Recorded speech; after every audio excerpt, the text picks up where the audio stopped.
The US-Africa Leaders Summit convened in Washington, D.C. this week. Nearly 50 African heads of state came together with their own delegations, many of their ministers, U.S. business representatives from some of the biggest corporations in America, as well as African business leaders, donor officials, and U.S. government officials. This is the first time such a gathering has taken place in Washington, and the city was certainly abuzz with all of the activity.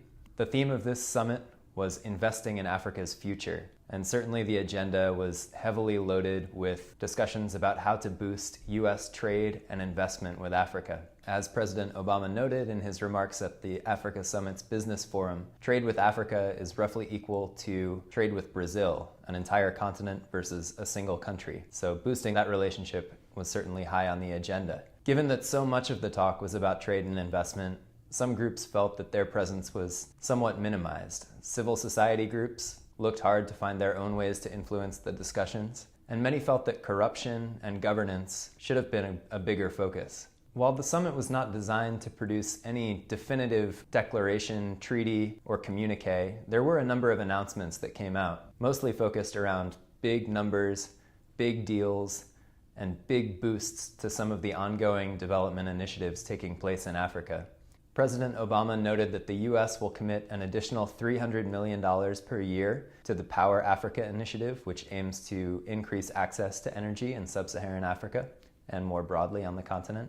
One of the major headlines to emerge is that the government of Sweden has now joined on to Power Africa with a commitment of $1 billion. It's not entirely clear how that money will be distributed, but it will likely come in the form of credit guarantees and other investment tools to mitigate risk and boost investment in Africa's power sector. Overall, the new announcements tallied up to over $30 billion in new investment, whether through development initiatives or private sector deals on the African continent. In other parts of the world, we've reported on the ongoing crisis in Gaza, where a 3-day ceasefire has finally allowed humanitarian workers to respond to some of the ongoing conflict and immediate humanitarian needs. That ceasefire ends Friday, and it still remains to be seen whether another one or a longer-term truce will be reached at this point, allowing increased access to some of the most affected populations. So far, aid workers have really only been able to assess conditions. Any sort of long-term strategy to build back infrastructure and social services that have been lost or damaged seems to be some way off at this point.